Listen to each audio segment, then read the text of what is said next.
Salut les filles, aujourd'hui je vous retrouve dans une nouvelle vidéo et donc je vous propose 2 snacks faciles et rapides à faire et une boisson chaude pour l'été ou pour l'été, n'importe quoi, pour l'automne ou pour l'hiver, c'est vraiment à vous de choisir mais c'est juste des recettes super bonnes et faciles à faire. Donc on va tout de suite commencer avec le premier snack qui sera le petit gâteau marshmallow Nutella qui est juste super bon. Pour cela, vous allez avoir besoin de Nutella, de petits biscuits ou de cracottes, je vous conseille les cracottes, et de marshmallows. Pour commencer, vous allez venir tartiner votre petit lu de Nutella ou de n'importe quelle autre pâte. Je trouve que le Nutella, ça va super bien avec le marshmallow, après c'est vraiment par rapport à vous. Donc vous allez faire ça sur vos 2 cracottes ou 2 biscuits.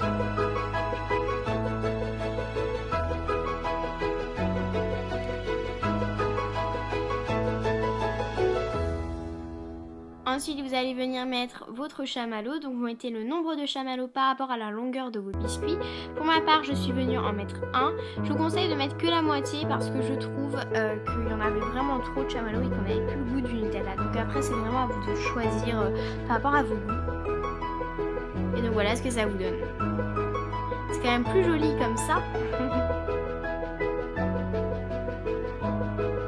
Ensuite, on va mettre le tout sur une plaque de cuisson puisque ça va au four. Donc ne vous inquiétez pas, ça va que 10 minutes à 160 degrés. Donc ce n'est pas très long. Vous avez le temps d'enlever vos chaussures, de regarder ce que vous avez comme devoir. Si vous faites ça pour 4 heures, si c'est pour le matin, vous commencez par préparer. Vous mettez le tout au four et pendant ce temps-là, vous allez vous habiller, vous laver. Enfin voilà.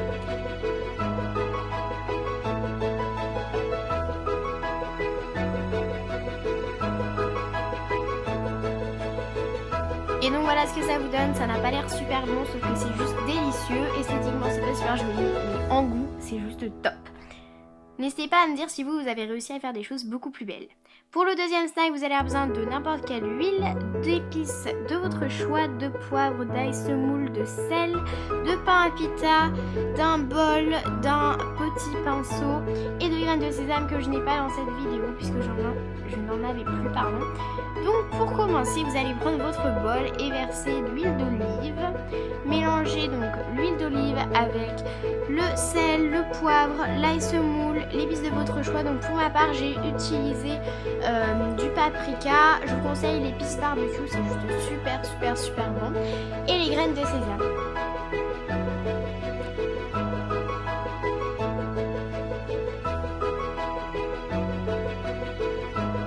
Niveau quantité, toujours à vous de voir. Voilà, c'est vraiment comme vous voulez. Vous adaptez par rapport à la quantité d'huile que vous avez.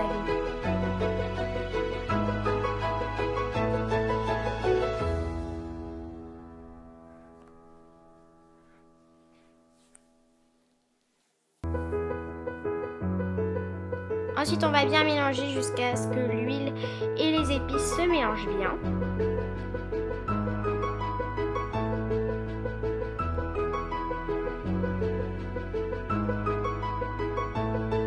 Ensuite, vous allez venir placer votre pain à pita sur une plaque de cuisson puisque ça va aussi au four, ne vous inquiétez pas, la cuisson n'est encore pas très longue. Donc vous allez imbiber votre pain à pita de votre préparation. Donc pour ma part, j'ai fait ce tout que sur un des 2 côtés, mais vous pouvez faire les 2 côtés.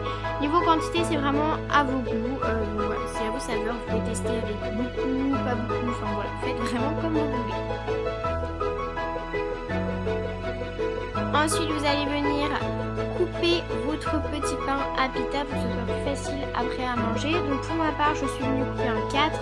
Bien évidemment, si vos pains à pita sont beaucoup plus gros, vous coupez en plus gros tout simplement, enfin en plus. Donc voilà, c'est vraiment à vous de choisir.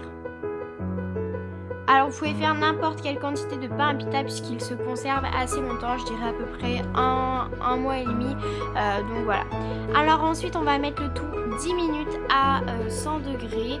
A savoir que pour ma part j'ai changé 3 fois en 10 minutes. J'ai commencé avec 100 degrés, puis j'ai mis 180 et j'ai terminé avec 200 degrés. Donc c'est vraiment à vous d'adapter la degré par rapport à votre four.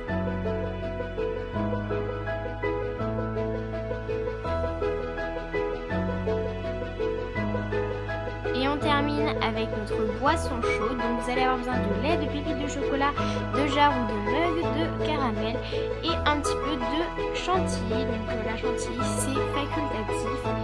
Alors vous allez commencer par verser votre lait dans une casserole ou dans un mug et vous mettez le tout au micro-ondes, c'est vraiment à vous de choisir. Moi j'ai mis dans une casserole parce que c'est beaucoup plus facile de filmer quand c'est avec une casserole que quand c'est dans le mug. Mais bon après vous faites vraiment comme vous voulez, la recette marche aussi bien avec le mug qu'avec la casserole. Donc pour ma part je suis venue rajouter un petit peu de cacao en poudre, mais vous n'êtes vraiment pas obligé. Moi j'avais mis déjà des pépites de chocolat mais je trouvais ça pas assez chocolaté. Donc si vous n'avez pas d'ailleurs de pépites de chocolat, vous pouvez mettre à la place un carreau de chocolat, du Nesquik, du cacao en poudre, enfin voilà, vraiment ce que vous voulez, juste un truc qui a un goût de chocolat, voilà. Alors ensuite j'en ai toujours rajouté parce que je trouvais ça pas assez à mon goût quoi. Donc après vraiment à vous d'adapter niveau quantité que vous voulez de cacao en poudre, de Nesquik, enfin voilà, c'est vraiment à vous de voir. Donc vous mélangez bien jusqu'à ce que le lait bout. Donc là vous allez voir, je vais en renverser à côté et regardez là tout de suite maintenant, je trouve que la tâche ressemble à un petit fantôme. Dites-moi si vous aussi vous trouvez que ça ressemble à un fantôme. Enfin bref, peu importe. Ensuite vous allez venir ajouter du caramel. Pour ma part j'en ai vraiment pas mis assez. Je vais lui mettre une petite cuillère à café. Je vous conseille de mettre 2 cuillères à soupe parce que par rapport à la quantité de lait que j'avais, on sentait pas du tout le goût du caramel. Donc voilà, n'hésitez pas à en rajouter si besoin au cours de la recette. Ensuite vous allez verser votre préparation dans votre mug ou jarre pour ma part. Sans en mettre partout bien évidemment.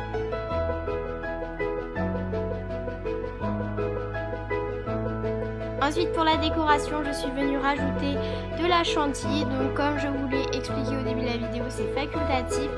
Moi j'en avais donc aussi pourquoi pas en mettre. En plus c'est super bon. D'ailleurs si vous avez des chamallows, rajoutez des chamallows et faites-les fondre avec le chocolat chaud. Enfin bref, peu importe. Donc ensuite toujours pour la décoration je suis venue rajouter du caramel. Vous pouvez très bien rajouter des pépites de chocolat, du cacao en poudre, qu'est-ce que vous pouvez rajouter, de la cannelle, enfin vraiment ce que vous voulez pour vraiment donner un joli petit style à votre petit chocolat chaud.